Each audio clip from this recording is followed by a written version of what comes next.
Hello everyone, good morning to all of you. Welcome to logic पाठशाला।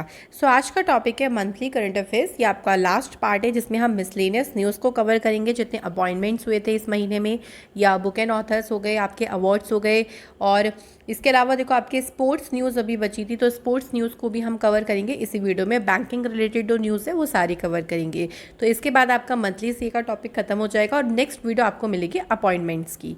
तो इसके लिए भी आप लोग रहें। और हाँ, आज एक नई अनाउंसमेंट करनी है। आपकी स्टैटिक जीके की क्लासेस शुरू हो गई हैं आज से। आज आपको एक वीडियो ज़रूर मिलेगी टॉपिक वाइज। यहाँ पे आपको जितने भी जीके के आपके सब्जेक्ट्स हैं, लाइक आपका हिस्ट्री है, ज्योग्राफी हो गया, ठीक है, पॉलिटी हो गया, इन सभी के टॉपिक वाइज एमसीक्यूज आपको अब रेगुलर मिलना शुरू हो जाएंगे, जिससे आपका ये जो पोर्शन है वो भी स्ट्रांग होता रहेगा। उसके बाद टॉपिक ख़त्म होने के बाद, यानी जब एक पूरा का पूरा सब्जेक्ट खत्म हो जाएगा, तो आपके टेस्ट भी लिए जाएंगे, जिससे आप अपना बहुत अच्छे से रिवीजन कर पाएंगे और सारी चीज़ें आपको एमसीक्यू फॉर्मेट में मिलेगी विद एक्सप्लेनेशन। तो मैं आशा करती हूँ कि आपको वो वीडियो भी बहुत पसंद आएंगी। तो ज़रूर उन वीडियोस को देखेगा और एक नई टीचर से आपकी मुलाकात होगी, तो वो आपको उसी वीडियो में पता चलेगा। तो चलिए इसी के साथ आज की क्लास की शुरुआत करते हैं। सबसे पहले हम बात करते हैं शुरू करते हैं हम अपने फर्स्ट क्वेश्चन से। पहला क्वेश्चन में बोला है कि who will be the brand ambassador of the Delhi government देश के मेंटर्स प्रोग्राम। तो दिल्ली सरकार ने देखो एक कार्यक्रम शुरू किया है देश के मेंटर्स नाम से। इसका ब्रांड एम्बेसडर कौन रहेंगे? तो सोनू सूद जी को अपॉइंट किया गया इसका ब्रांड एम्बेसडर। ये प्रोग्राम जल्द ही दिल्ली गवर्नमेंट के द्वारा लॉन्च किया जाएगा। देखो इस कार्यक्रम में क्या होगा ना, 1 से 10 मतलब फर्स्ट से 10th क्लास तक के स्कूल के जो छात्र हैं, मतलब एक तरीके से अडॉप्टेशन की यहाँ पे बात करी गई है। उन बच्चों को यहाँ पर मेंटरशिप दी जाएगी, अच्छा नागरिक बनने की उन्हें सलाह दी जाएगी। जिस फील्ड में वो जाना चाहते हैं उसके बाद उस फील्ड के बारे में उनको जानकारियाँ दी जाएंगी, ताकि वो आगे बढ़ सके उस फील्ड में। तो ये सारी बातें हैं और इसी के लिए ही ब्रांड एम्बेसडर किसे बनाया गया है? सोनू सूद जी को इसका ब्रांड एम्बेसडर बनाया गया है। आई होप सो क्लियर हो गया होगा। इसके बाद देखिए क्या है, who has been appointed as a additional director general of CISF। तो CISF की जो एडिशनल यानी अतिरिक्त महानिदेशक जो हैं उस पद पर किसे अपॉइंट किया गया है? तो यहाँ पर देखिए आप आंसर है आपका मीना सिंह। मीना सिंह जो है वो senior Indian police service officer हैं और इनको अपॉइंट किया गया है as a additional director general of CISF। Clear है बिल्कुल? आपको वन लाइनर में बिल्कुल ऐसे ही ध्यान रखना है और बिल्कुल निश्चिंत रहें। अपॉइंटमेंट वाले क्वेश्चन आपको जुलाई अगस्त के बिल्कुल मिलेंगे, क्योंकि हम 2-2 महीने करके कर रहे हैं ताकि आप लोगों को बिल्कुल किसी चीज़ में दिक्कत ना पड़े। तो चलिए इसी के साथ बढ़ते हैं अगले क्वेश्चन पे। एक अगला क्वेश्चन है, देखिए, who has taken over as a chairperson of stop TB partnership board. जो स्टॉप टीबी पार्टनरशिप बोर्ड है उसके अध्यक्ष के रूप में किसने कार्यभार संभाला है? तो आंसर इज मनसुख मांडविया। अच्छा, अभी तक आपको तो पता है कि डॉक्टर हर्षवर्धन जो कि फॉर्मर हेल्थ मिनिस्टर है, अब तो फॉर्मर है लेकिन उस टाइम पे हेल्थ मिनिस्टर थे। अच्छा चलो जल्दी से कमेंट करके ये बताओ कि अभी हेल्थ एंड फैमिली वेलफेयर की मिनिस्ट्री किसके पास है? जल्दी से घटा कमेंट करना चाहिए आपको।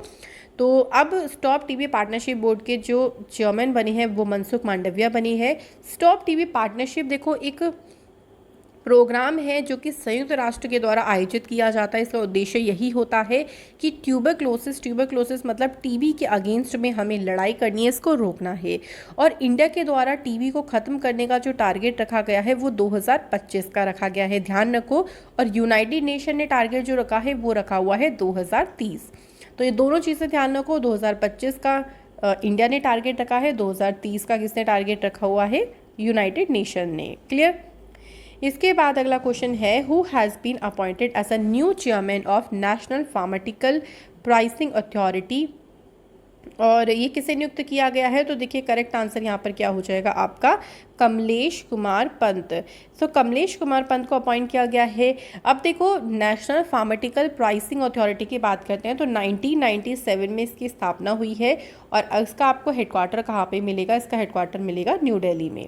ठीक है, क्लियर हुआ आपको ये सारी बातें? चलिए बढ़ते हैं हम अगले क्वेश्चन की तरफ। अगला क्वेश्चन बोलता है कि who has been appointed as by LIC as its managing director. भाई LIC ने अपना मैनेजिंग डायरेक्टर पद पर किसे अपॉइंट किया गया है? तो LIC की मैनेजिंग डायरेक्टर अब कौन बन गई है? मिनी आईपे। तो मिनी आई पे यहाँ पे बिल्कुल सही आंसर है। और she has a diverse experience, LIC में काफ़ी अच्छा एक्सपीरियंस है, काफ़ी अच्छे काम का एक्सपीरियंस है, तो इसलिए इनको अपॉइंट किया गया है एज अ MD यानी मैनेजिंग डायरेक्टर पद पर। नेक्स्ट है आपके अपॉइंटमेंट में इटालियन लग्जरी ब्रांड है जिसका नेम है वल्गरी, जिसने अपॉइंट किया है अपना ग्लोबल ब्रांड एम्बेसडर। बताना है कि किसे। तो देखिए ग्लोबल ब्रांड एम्बेसडर की बात करते हैं तो किसे अपॉइंट किया गया है यहाँ पर, तो correct answer is Priyanka Chopra Jonas. तो प्रियंका चोपड़ा जोनस जी को अपॉइंट किया गया है एज अ ब्रांड एम्बेसडर, जो कि लग्जरी ब्रांड एम्बेसडर है इटली का, है ना। तो ये सपोर्ट करेंगे, देखो पूरा का पूरा जो ब्रांड है अराउंड दी वर्ल्ड, उसको जितने भी उसके काम हैं उसको उसमें काम करेंगी, सपोर्ट करेंगी, एनहेंस करेंगी चीज़ों को, लोगों को अवेयर करेंगी। ठीक है, क्लियर। इसके बाद अगला क्वेश्चन है who was appointed as a new Lokayukta of Maharashtra. तो बताना है कि महाराष्ट्र के नए लोकायुक्त पद पर किसे अपॉइंट किया गया है। तो आंसर इज जस्टिस VM कन्नडी।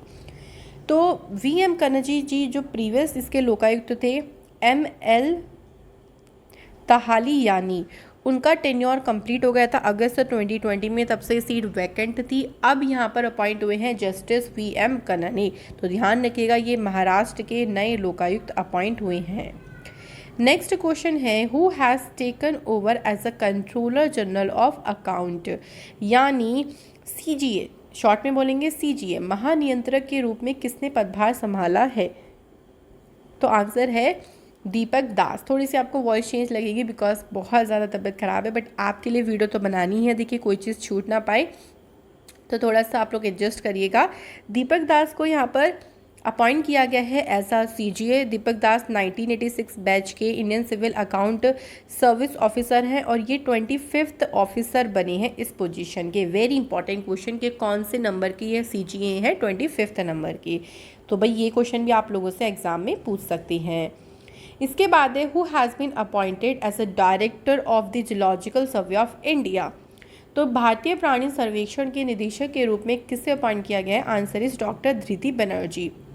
ये इसलिए इम्पॉर्टेंट होता है क्योंकि 100 सालों में पहली फीमेल डायरेक्टर अपॉइंट हुई हैं जूलॉजिकल सर्वे की, इसलिए आप लोगों के लिए एग्जाम पॉइंट ऑफ व्यू से काफ़ी ज़्यादा ये महत्वपूर्ण रहेगा। ठीक है, नेक्स्ट देखिए क्या है who has been appointed as a India ambassador for their flagship motor sport property MotoGP।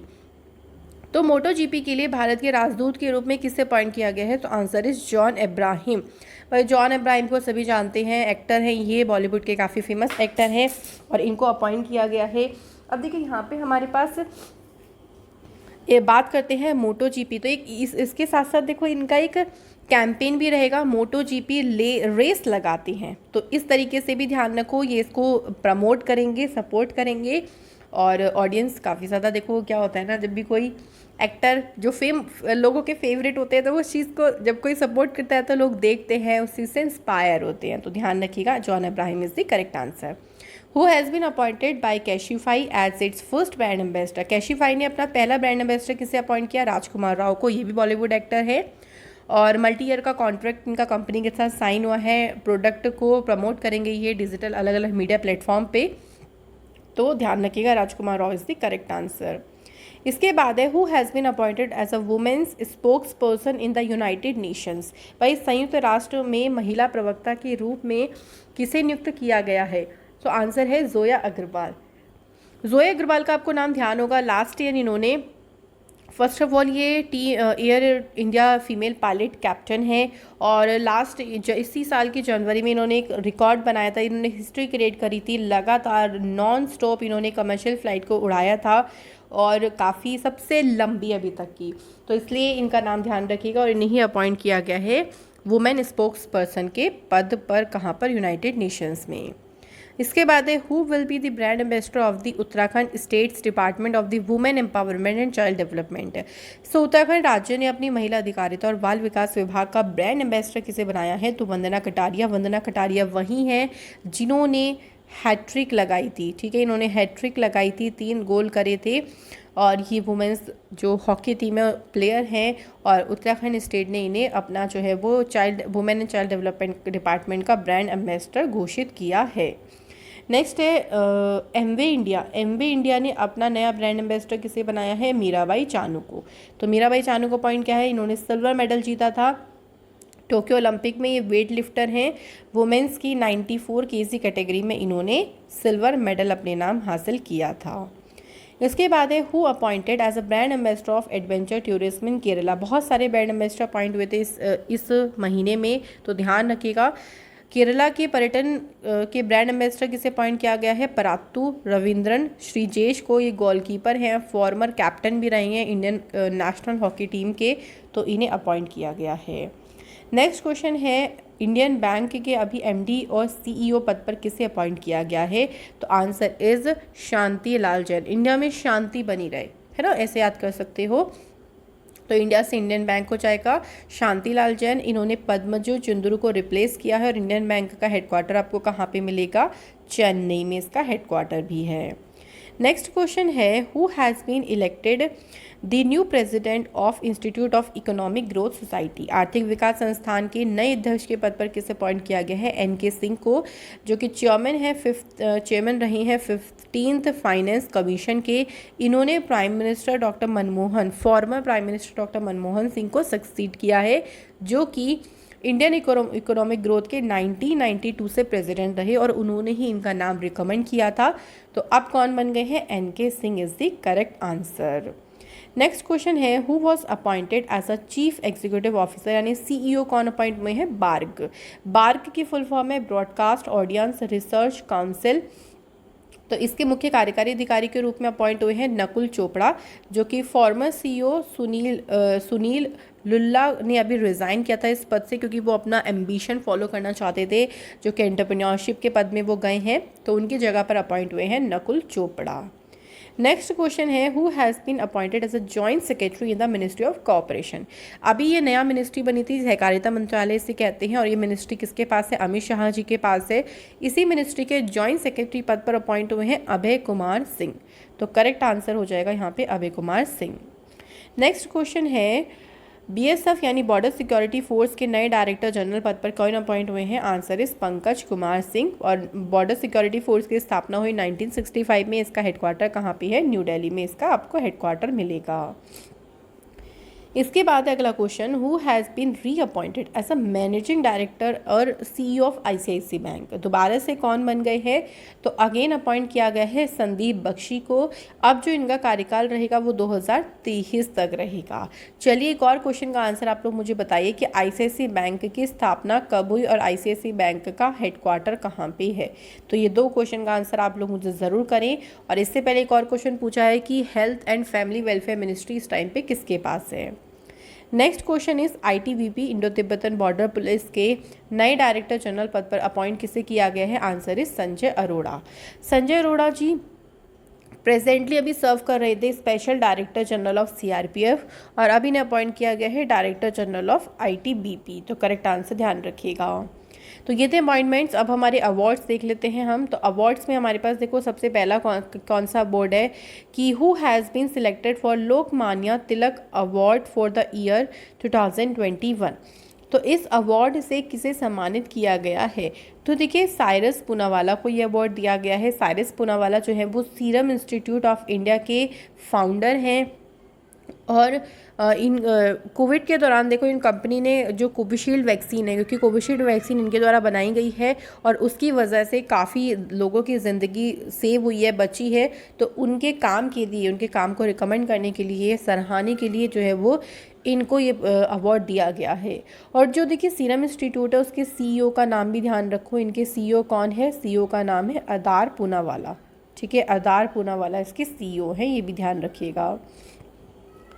इसके बाद है who has won the prestigious Will Eisner comic industry award. ये जो अवार्ड है ना, ये बिल्कुल ऑस्कर के इक्विवेलेंट माना जाता है कॉमिक वर्ल्ड में। और ये अवार्ड किसने जीता है? आनंद राधा कृष्णन ने अवार्ड जीता है। ये अवार्ड दिया जाता है, देखो आप कॉमिक में या मल्टीमीडिया आर्टिस्ट में किस तरीके का काम कर रहे हो, आपने किस तरीके का काम करा, उसी को रिकॉग्नाइज करने के लिए जो ये है अवार्ड दिया जाता है। और इस बार किसे दिया गया है? आनंद राधा कृष्णन यहाँ पे सही आंसर हो जाएगा। इसके बाद है who received the prestigious Maharashtra Bhushan award 2021। तो प्रतिष्ठित महाराष्ट्र भूषण अवार्ड 2021 ये किसने प्राप्त किया है? तो आशा भोसले जी ने प्राप्त किया है। महाराष्ट्र की गवर्नमेंट के द्वारा ही ये प्राइज़ दिया जाता है। और उन आशा भोसले जी जो हैं वो प्लेबैक सिंगर है, काफ़ी उन्होंने सॉन्ग्स गाए हैं, तो उनके काम को एक तरीके से रिकॉग्नाइज करने के लिए ही उनको ये जो अवार्ड है वो दिया गया है, जिसका नेम है महाराष्ट्र भूषण अवार्ड 2021। क्लियर। इसकी बात है who was conferred with the Brunel medal awarded by the London based institution of civil engineers. तो ये जो ब्रूनल मेडल है ना, इससे किसे सम्मानित किया गया है? तो एक प्रोजेक्ट है जिसका नेम है मांगदेचू हाइड्रो इलेक्ट्रिक प्रोजेक्ट। ये प्रोजेक्ट है जिसने रिड्यूस किया है 2.4 billion tons of green house gas emission every year. मतलब हर एक साल ना जो इतना ज़्यादा ग्रीन हाउस गैस एमिट होती हैं, आपके एनवायरनमेंट में फैलती है ना, उसको कम किया है इस प्रोजेक्ट के द्वारा। और इसी प्रोजेक्ट को यहाँ पर जो ब्रूनल मेडल है इससे सम्मानित किया गया है। ठीक है। आप कर लेते हैं बुक्स एंड ऑथर्स जो आपकी इंपॉर्टेंट हैं। जैसे सबसे पहले है accelerating India 7 years of Modi government, जिसको लिखा किसने है? KJ अल्फोंस ने लिखा है, जो कि फॉर्मर यूनियन मिनिस्टर रही हैं। और प्राइम मिनिस्टर मोदी जी ने इस बुक को रिसीव किया, ये भी आप लोग ध्यान रखिएगा। अगली बुक है इन एन आइडियल वर्ल्ड, है ना। मैं आपको सारी बुक्स एंड ऑथर्स बिल्कुल याद करवाऊंगी, आपकी ट्रिक की हेल्प से हर एक मंथ की हम लोग धीरे धीरे कवर करते चलेंगे, ताकि आपको हर चीज़ अलग अलग मिलती रहे। तो इन एन आइडियल वर्ल्ड ये किसने लिखी है? ये लिखी है कुणाल बासु ने। ये जो बुक है पेंगुइन रैंडम हाउस, मतलब एक तरीके से इस बुक को रिलीज़ किया जाएगा इसके द्वारा, तो ध्यान रखिएगा। कुणाल बासु जो हैं वो इसके ऑथर हैं। ऐसे भी याद कर सकते हो कि आइडियल, कुणाल ने अपना आइडियल जो है वो बासु जी को मान रखा है ना। ऐसे आप इस बुक को ध्यान रख सकते हो छोटी सी ट्रिक के हेल्प से। नेक्स्ट है लेपर्ड डायरी। तो लेपर्ड डायरीज मैंने आपको याद कराया था कि लेपर्ड, अगर आपके सामने कोई लेपर्ड चीता आ जाए ना, तो आपकी चुप्पी बन जाएगी, तो चुप्पी से हो जाएगा गुब्बी। तो संजय गुब्बी ने इस बुक को लिखा है, जो कि एक वाइल्ड लाइफ बायोलॉजिस्ट हैं, साइंटिस्ट हैं, जो कि जितने भी कार्निवोर्स होते हैं, जैसे आपके टाइगर्स हो गए, लेपर्ड्स हो गए, उनके ऊपर ये काम करते हैं। और इनको 2017 का विटली अवार्ड भी दिया गया था, जो कि जाना जाता है ग्रीन ऑस्कर के नाम से, तो ध्यान रखो ये भी।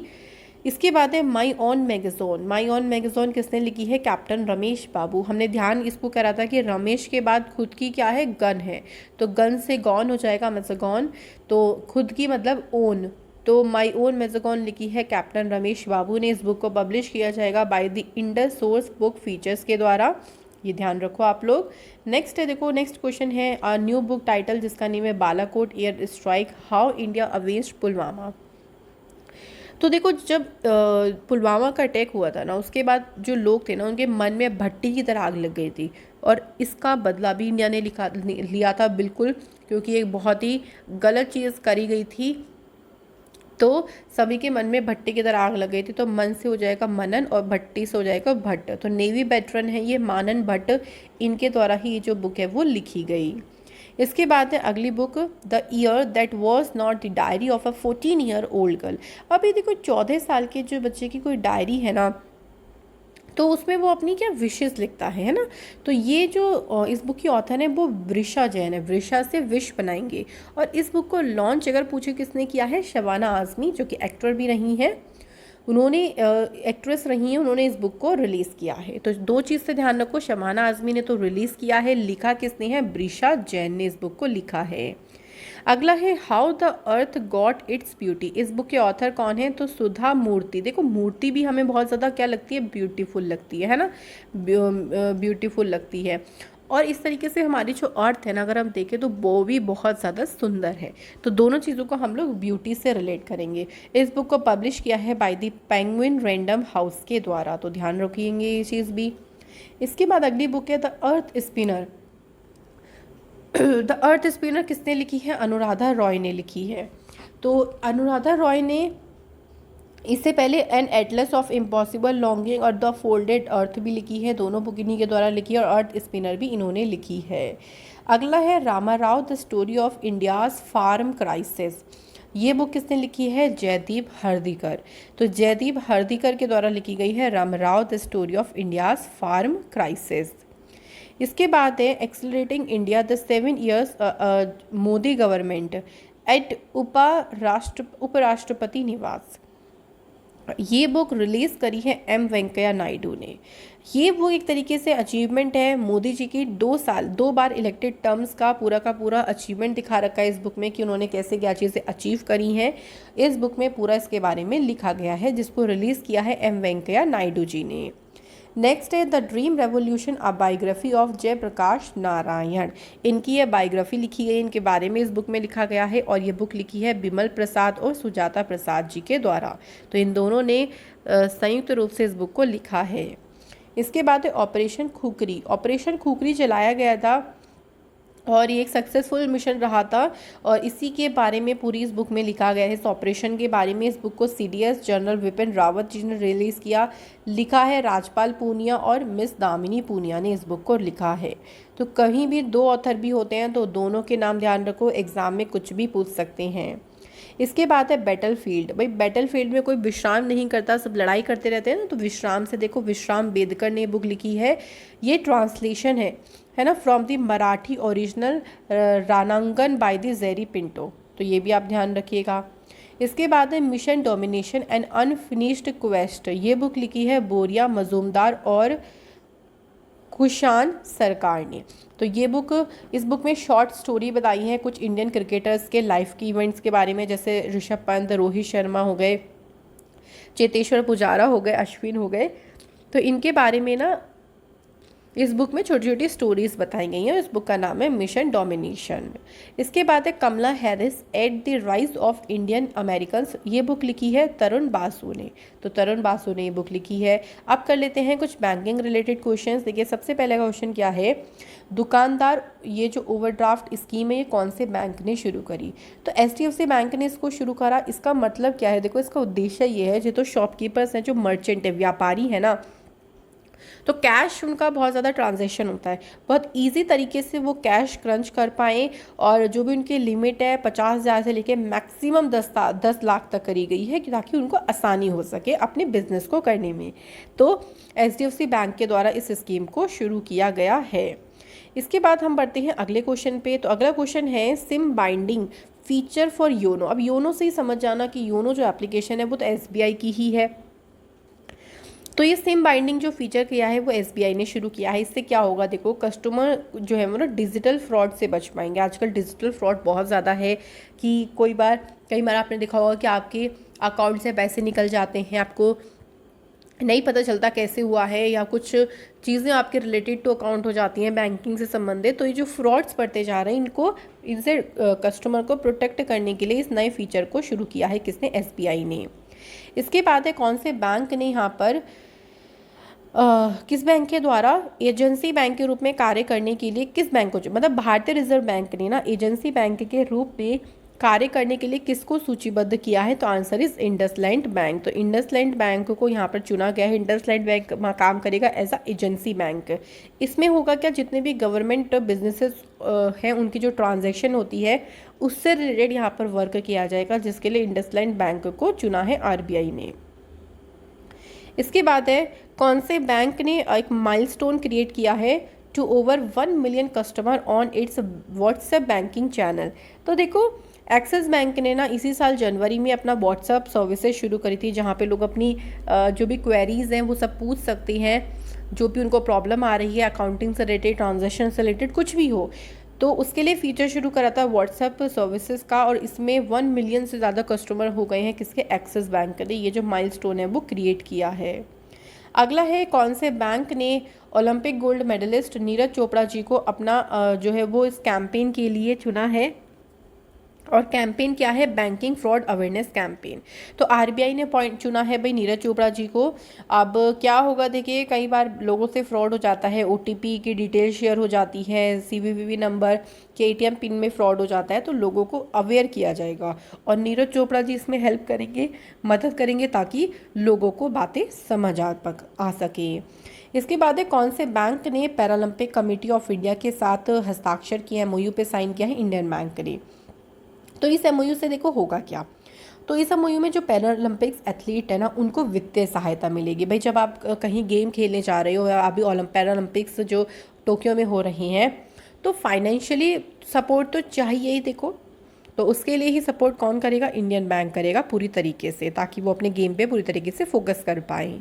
इसके बाद है कौन से बैंक ने इंट्रोडक्शन दिया है ग्रीन एंड सस्टेनेबल डिपॉजिट का, तो एचडीएफसी बैंक ने भाई ये बोला है। इसमें देखो क्या होगा, जो फिक्स्ड डिपॉजिट है वो आप डायरेक्टेड टुवर्ड्स मतलब फाइनेंसिंग ग्रीन और sustainable housing credit solution services, मतलब एक तरीके से ना हरित और सतत जमा, किस तरीके से हम जलवायु को बचा सकते हैं, अपने एनवायरनमेंट को प्रोटेक्ट कर सकते हैं, उसके लिए यहाँ पर ये डिपॉजिट शुरू करें एचडीएफसी बैंक ने। इसके बाद है आरबीआई जो है वो रिलीज़ करेगा फाइनेंशियल इंक्लूजन इंडेक्स हर एक मंथ, लेकिन कौन से हर एक मंथ नहीं, साल के एक मंथ में हर बार रिलीज़ करेगा हर साल।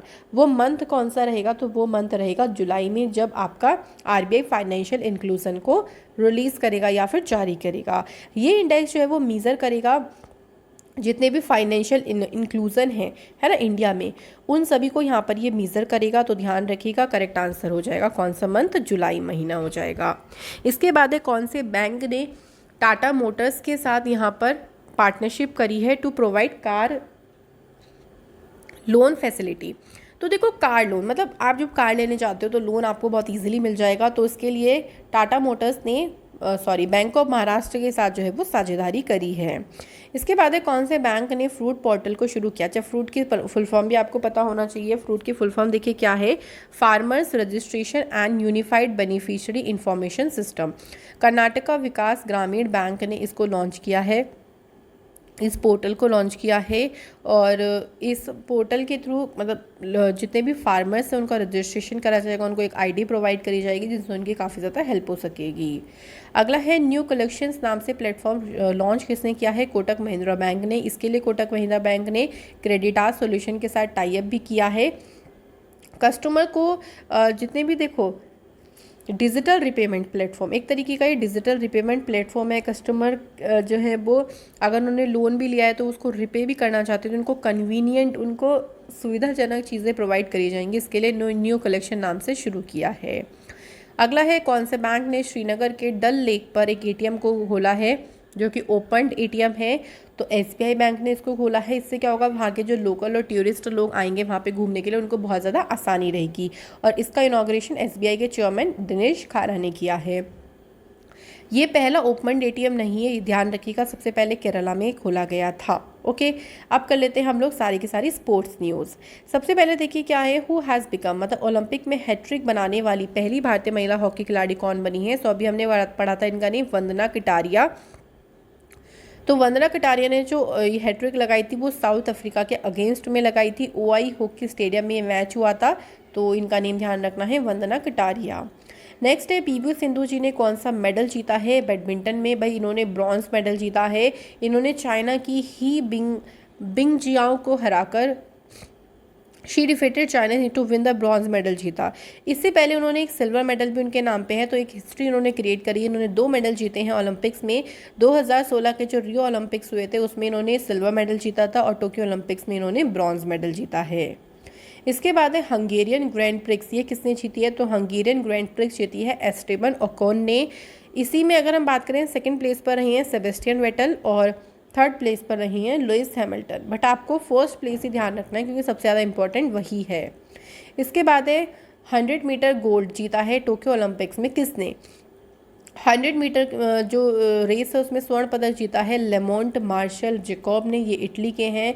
इसी में ब्रॉन्ज मेडल अमेरिका के फ्रेड कर्ले और सिल्वर मेडल फ्रेड कर्ले ने जीता और ब्रॉन्ज मेडल कनाडा के एंड्रा डी ग्रास ने जीता है। तो आप लोग ध्यान रखो गोल्ड मेडल का।